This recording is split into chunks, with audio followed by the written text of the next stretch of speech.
possivelmente a mesma parcela, que seja R$ 234, essa pessoa para juntar o dinheiro de compra à vista vai precisar de apenas 7 meses.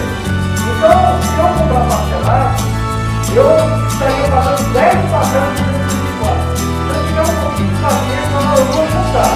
A mesma parcela eu vou estar juntando.